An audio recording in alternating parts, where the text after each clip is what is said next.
નમસ્કાર દર્શક મિત્રો, યુવ દર્શન કાર્યક્રમમાં આપ સૌનું હાર્દિક સ્વાગત છે.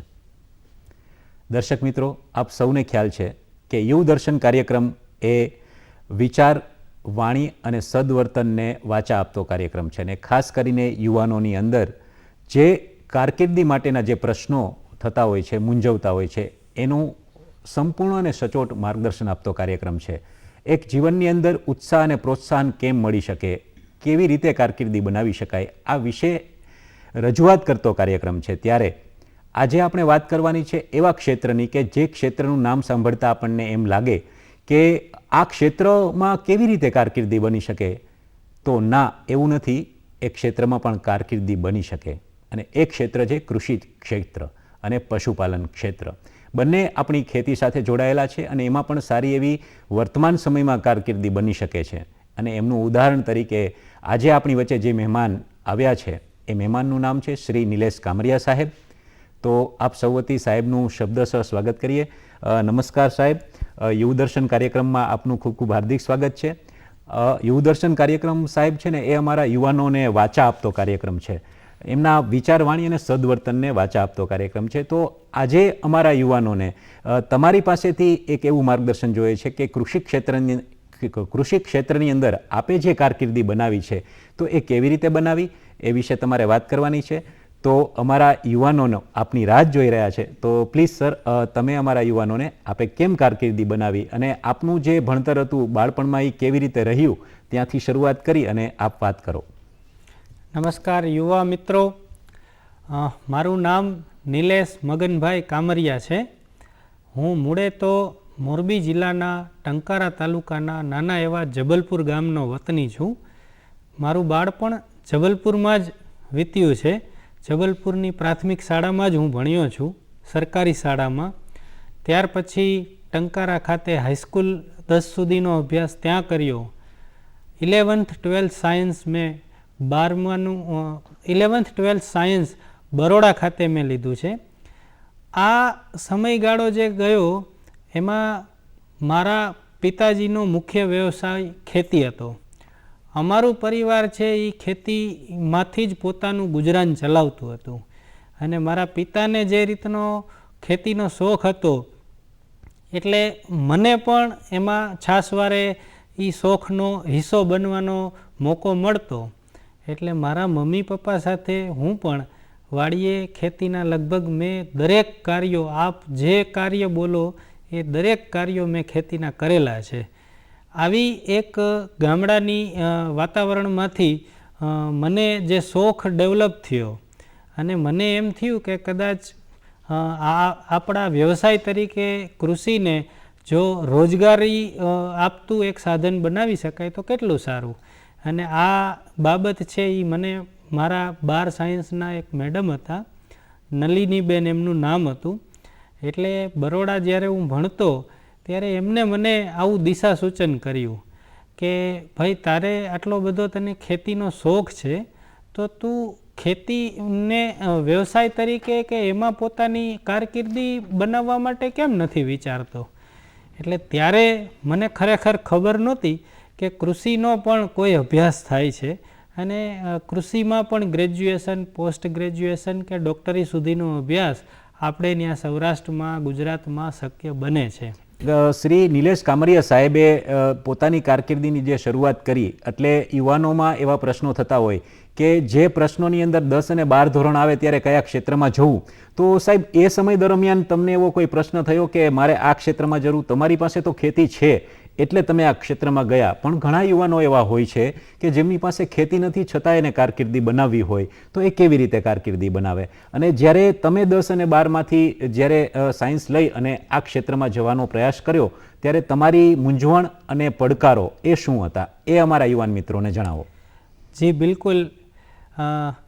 યુવા મિત્રો, મારે ત્યાં ખેતી હતી, મને શોખ હતો એટલે હું ખેતીના વ્યવસાયમાં ગયો, એ મારો વિષય હતો. પરંતુ જેમની પાસે ખેતીની જમીન નથી તો કૃષિનો અભ્યાસ કે કૃષિની કારકિર્દી એમની માટે નથી એવું બિલકુલ નથી. જો આપ ખેતી સાથે સંકળાયેલા નથી તો પણ કૃષિના અભ્યાસ પછી ખૂબ મોટી શક્યતાઓ કારકિર્દી રિલેટેડ કૃષિમાં છે અને એમાં કેટલી બધી ફૂડ ઇન્ડસ્ટ્રીઝ, પ્રોસેસિંગ ઇન્ડસ્ટ્રીઝ, એફપીઓસ અને એવી પ્રોસેસિંગની બાબતો આવે છે કે જે આપના કારકિર્દી માટે ખરેખર ખૂબ બેસ્ટ છે. હું એક ઉદાહરણથી આપને સમજાવું. હું ઇઝરાયલ પ્રવાસે ગયો હતો, તો મારા પ્રવાસ દરમિયાન એક રણ પ્રદેશનું એક નાનું અમથું ગામ હતું. એ ગામના 5 મિત્રો હતા જેમને ફક્ત એક ડ્યુનમ એટલે કે 1000 સ્ક્વેર મીટર જેટલી જગ્યા હતી. એટલે સમજો આપણી અડધા વીઘા, પોણા વીઘા જેટલી જગ્યા થઈ. એવડી જમીનમાં એમને એ 4-5 મિત્રોએ એક સ્ટાર્ટઅપ બનાવ્યું. ખૂબ વિચારો પછી એમને નક્કી કર્યું કે અત્યારે પ્રવર્તમાન સમયે જે હેલ્થ રિલેટેડ ઇસ્યુઓ ફૂડના એડલ્ટ્રેશન્સથી થાય છે, એટલે કે જે ભેળસેળના હિસાબે આપણા શારીરિક બાબતોમાં ખૂબ મોટી અસરો પડી છે, એમને નિવારવા માટે આપણે કંઈક ઓર્ગેનિક પ્રોડક્ટ બનાવીએ કે જેમાં કોઈ પણ જાતના રસાયણો શેષ ન હોય. અને આવી પ્રોડક્ટ આપણે આપણા કુટુંબના કે મિત્ર વર્તુળને પૂરું પાડીએ, જેથી કરીને એમનું ખોરાક સારું થાય, એમની હેલ્થ જળવાય અને આપણને પણ એમાંથી 2 પૈસા મળે.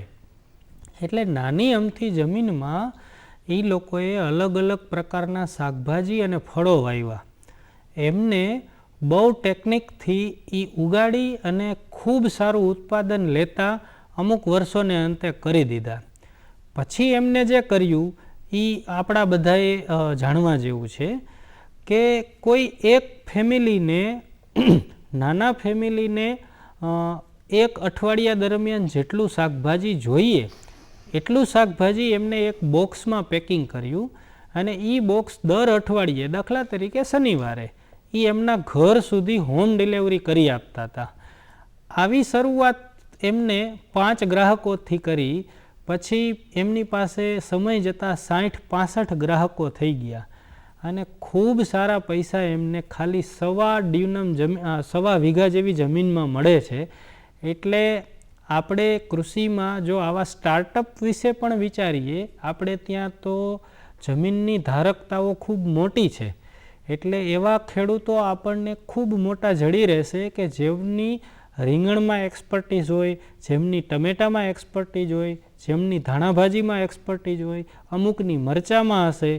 તો આવા ખેડૂતોને ભેગા કરી અને આપ યુવા મિત્રો એક ક્લસ્ટર બનાવો અને એમના મારફત જે પરિવારોને સારું શાકભાજી જોઈએ છે એમને વીકલી આવા બોક્સ પ્રોવાઈડ કરો. તો હું નથી માનતો કે એમાં આપ કદાચ ધારો છો એના કરતાં આર્થિક ઉપાર્જન ઓછું હશે.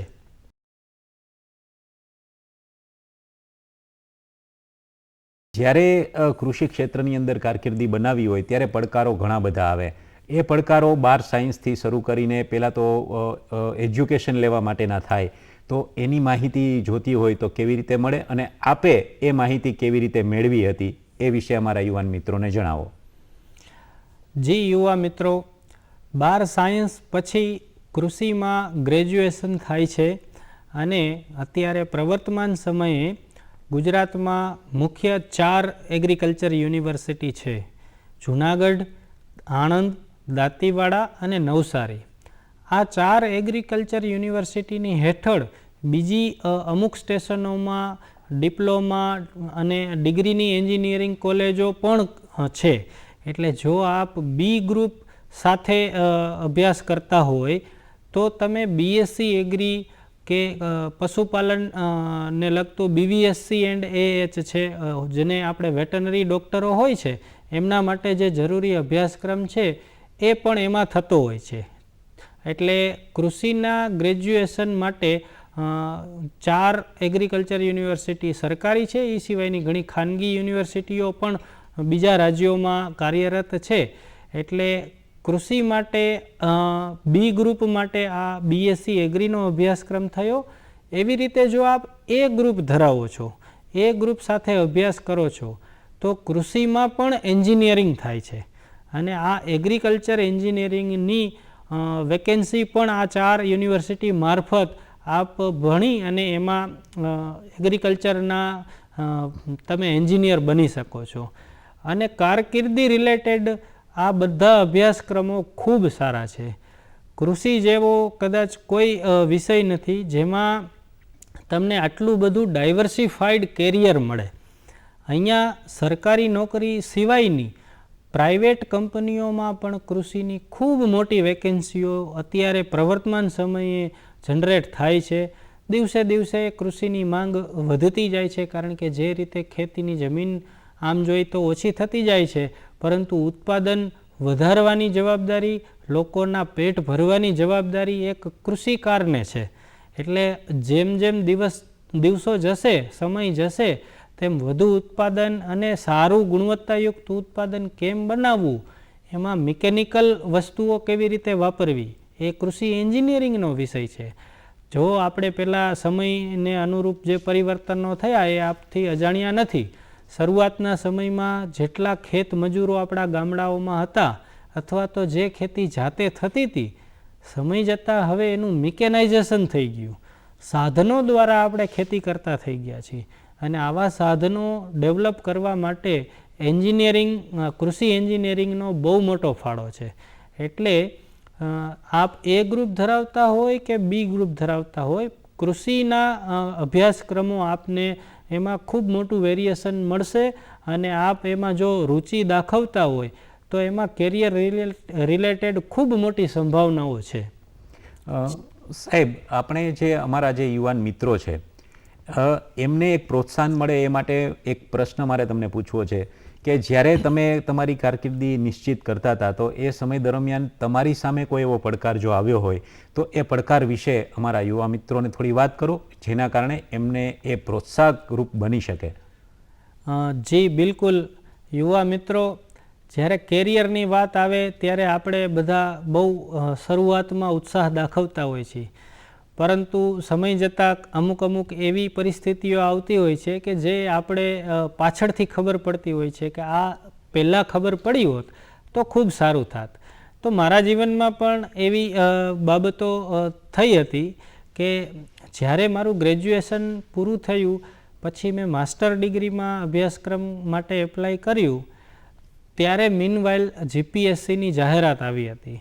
અને અમે જીપીએસસીની જાહેરાતમાં ફોર્મ ભરી અને અમારે જ્યારે આ ભરતી પ્રક્રિયા પૂર્ણ કરવાનો સમય હતો એમાં બહુ ઓછો સમય અમને મળ્યો હતો.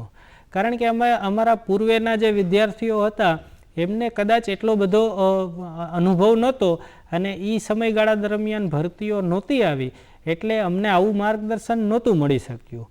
પરંતુ હવે તો ગ્લોબલાઇઝેશનના જમાનામાં આપ જો બીજી કોઈ જીપીએસસીની પણ તૈયારી કરો છો, દાખલા તરીકે બીએસસી એગ્રી કે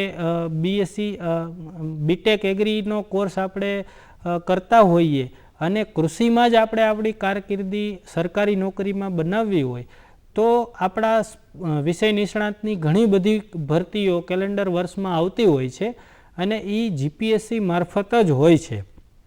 પરંતુ જો આપ કૃષિમાં કારકિર્દી બનાવવા માટેની ઈચ્છા નથી ધરાવતા, અન્ય ફિલ્ડમાં કારકિર્દી બનાવવી છે, પરંતુ જીપીએસસી મારફત જ આપણે ક્લાસ 1 આઈએએસ, આઈપીએસ કે આઈઆરએસ જેવી તૈયારીઓ કરો છો, તો પણ આ એટલો મસ્ત વિષય છે કે આપ એવડું મોટું ડાયવર્સિફાઈડ જ્ઞાન બીએસસી એગ્રી દરમિયાન મળે છે. અને સમય પણ 4 વર્ષનો હોય છે બીએસસીનો. એટલે આ 4 વર્ષ દરમિયાન જો આપ વધારાની મહેનત જે તૈયારી ગ્રેજ્યુએશન પૂર્ણ થયે કરવી જોઈએ ભરતી પ્રક્રિયાઓ માટે, એવી તૈયારીઓ માટે પણ આપ બીએસસી એગ્રીનો અભ્યાસ પસંદ કરી શકો છો. એટલે મને જે મુશ્કેલીઓ એટલી બધી નડી નહોતી, પરંતુ જે સમય મળ્યો હતો એ ખૂબ થોડો મળ્યો હતો. એટલે આપને જો વધારે સમયની અપેક્ષા હોય તો હવે ભવિષ્યમાં જે આપ તૈયારી કરતા હોય એના માટે આ અભ્યાસક્રમ ખૂબ સારો છે. અને મને મુશ્કેલીઓ નડી હતી એવી આપને મુશ્કેલીઓ ચોક્કસ આ અભ્યાસક્રમમાં નહીં નડે એવું મારું માનવું છે.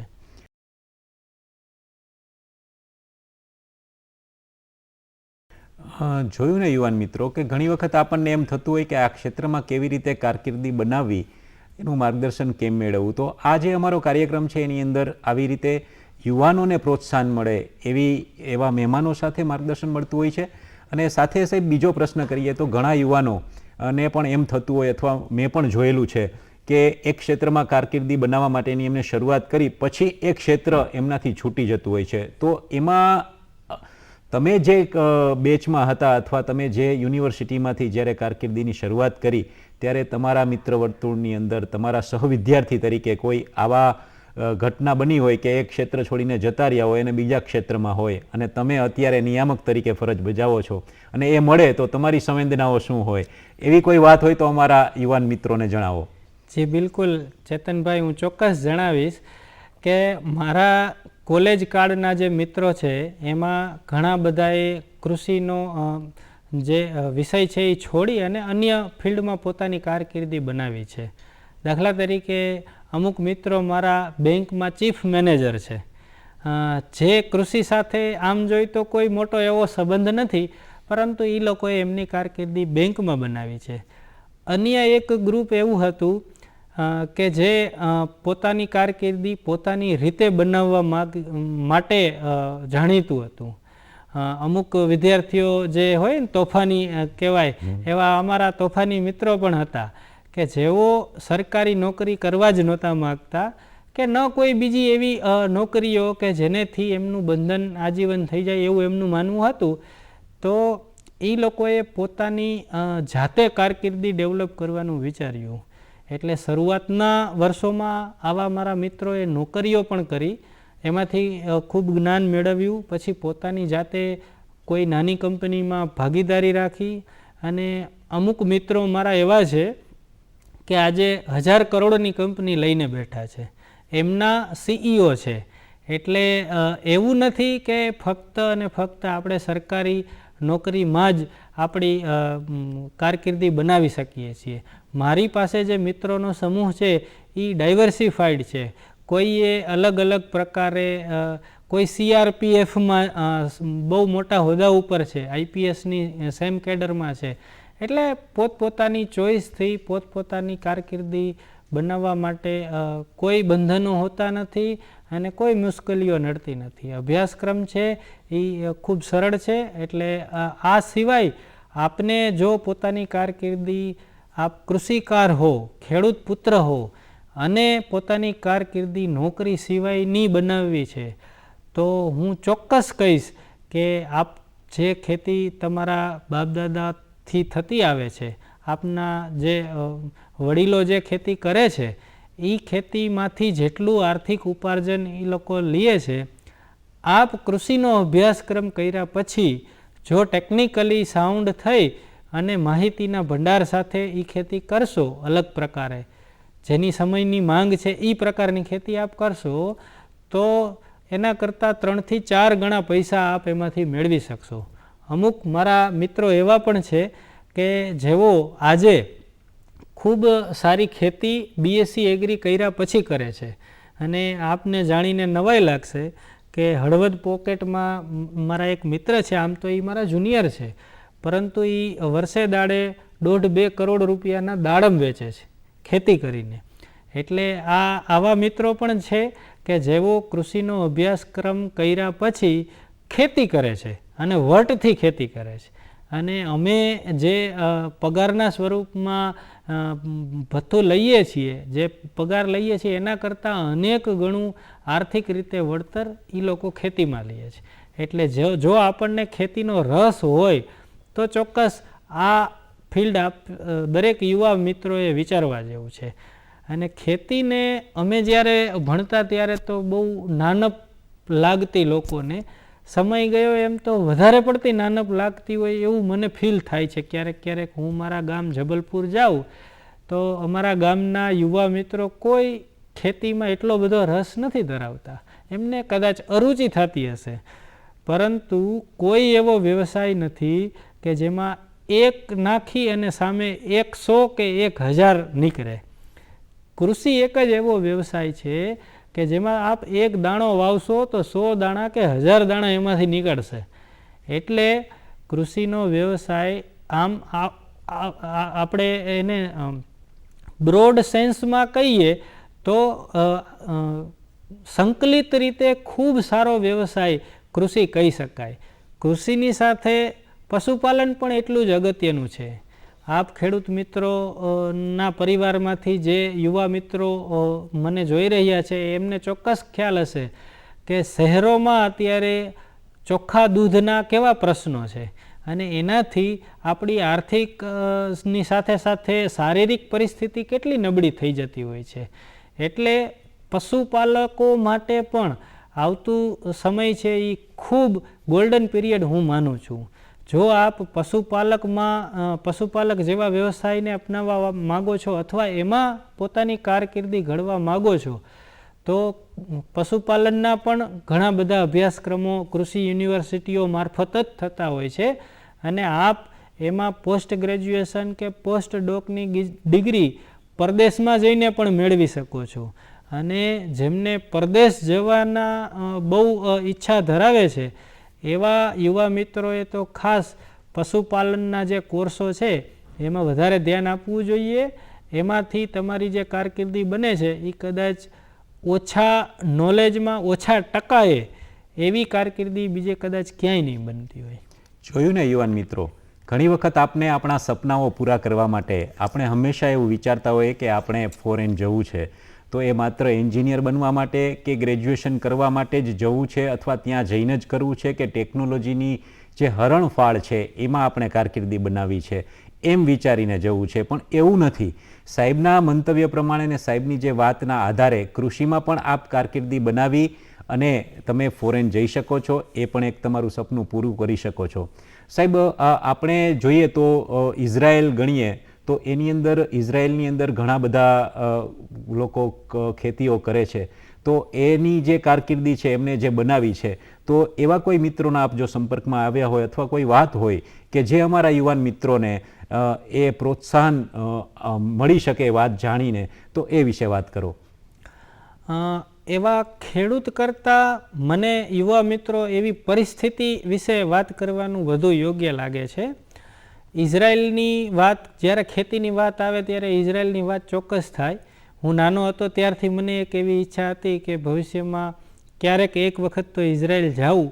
સદનસીબે મારા સાથી અધિકારીઓના સહાયતાથી મને ત્યાં જવાનો મોકો મળ્યો. તો જે મેં જોયું એ હું આપની સાથે શેર કરું. તો એ જે જમીન છે એક પ્રદેશ એનો એવો છે કે જેમાં દરિયો સુકાઈને જે જમીન ખુલ્લી પડે એ પ્રકારની જમીન છે. આવી બંજર જમીનમાં ખડય ન ઉગે, બધું જ બરી જાય એવી જમીન છે. પાણીની જો વાત કરીએ તો ત્યાં 1 થી 5 ઇંચની વચ્ચેનો વરસાદ હોય છે, એનાથી વધારે વરસાદ ત્યાં પડતો નથી.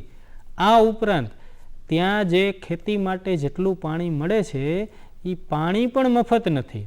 એમના પણ પૈસા એમને સરકારે ચૂકવવા પડે છે. જેટલું પણ પાણી ઇઝરાયલમાં વપરાય છે, ચાહે એ પીવા માટેનું હોય, ઘર વપરાશ માટેનું હોય, ઇન્ડસ્ટ્રી માટેનું હોય કે ખેતી માટેનું, આવું દરેક પાણી મીટરથી અપાય છે અને મફત નથી. ઇઝરાયલમાં બંજર જમીન છે, પાણી મીટરથી અપાય છે અને સૌથી અગત્યનું છે મજૂરી. આપણે ત્યાં જો મજૂરની ક્યારેક અછત થાય તો રાડારાડી થઈ જતી હોય છે. ખેડૂત મિત્રો, આપ ખેડૂત પુત્રો હશે એ તો જાણતા જ હશે. તો આ મજૂરી જો ક્યારેક કંઈ ડિસ્ટર્બ થાય તો પણ આપણને આર્થિક રીતે બહુ મોટું નુકસાન જતું હોય છે. જ્યારે ઇઝરાયલ જેવા દેશમાં પોતાના કોઈ મજૂરો નથી. એ લોકો મજૂરને પણ બહારથી વિયેતનામ, થાઈલેન્ડ, નેપાળ, ફિલિપાઇન્સ આવા દેશોમાંથી ખેત મજૂરો ઇમ્પોર્ટ કરી અને પોતાની ખેતી ચલાવે છે. અને એની પણ જો આપ વાત કરું તો મજૂરીના દર પણ 1 કલાકના $5 જેવો છે. એટલે એક દિવસની 3000 રૂપિયાની આસપાસની મજૂરી થઈ. એટલે આટલી બધી મોંઘી મજૂરી, કુદરતી સંસાધનો બિલકુલ નહીં, નહીં બરાબર, છતાં પણ આપણા કરતાં 3 થી 4 ગણું ઉત્પાદન અમુક પાકોમાં ઇઝરાયલ મેળવે છે. અને આનું કારણ છે જ્ઞાન. એ લોકો જેટલું જ્ઞાન ભેગું કરે છે અને એમાંથી જે રસ્તાઓ કાઢે છે એ અનબિલિવેબલ છે. અને એવું નથી કે એ કરે છે એ આપણે ન કરી શકીએ. આપણામાંના અમુક ખેડૂતો ઇઝરાયલ જઈ પાછા આવ્યા અને પોતે ખેતી કરી તો ઇઝરાયલ કરતાં પણ વધારે પ્રોડક્શન આજની તારીખે મેળવે છે. કારણ કે ભારત પાસે, આપણા દેશ પાસે કુદરતી સંસાધનોનો ભંડાર છે. આપણી પાસે સારામાં સારી, વર્લ્ડમાં ક્યાંય ન હોય એવી 3 સિઝન છે. એટલે આટલી બધી સરસ પ્રકૃતિ આપણને જે ભગવાને આપી છે એમાં ખેતી ખૂબ સારી રીતે થઈ શકે છે, જે ઇઝરાયલ પાસે કુદરતી સંસાધનોના અભાવે કરે છે. આમ છતાં આપણે એના કરતાં સારું કરી શકીએ એવી સંભાવનાઓને હું બિલકુલ નકારતો નથી. વાહ સાહેબ, અમારા યુવાન મિત્રોને ખૂબ જ સરસ માહિતી આપી અને તમે જે રીતે કારકિર્દી બનાવી એનું માર્ગદર્શન આપ્યું. કેમ બનાવી, શું બનાવી, એની બધી જ વાતો અમારા યુવાન મિત્રો સામે અને સમક્ષ કરી. યુવાન મિત્રો વતી સર, હું આજના આ કાર્યક્રમમાં આપનો ખૂબ ખૂબ આભાર માનું છું. ધન્યવાદ.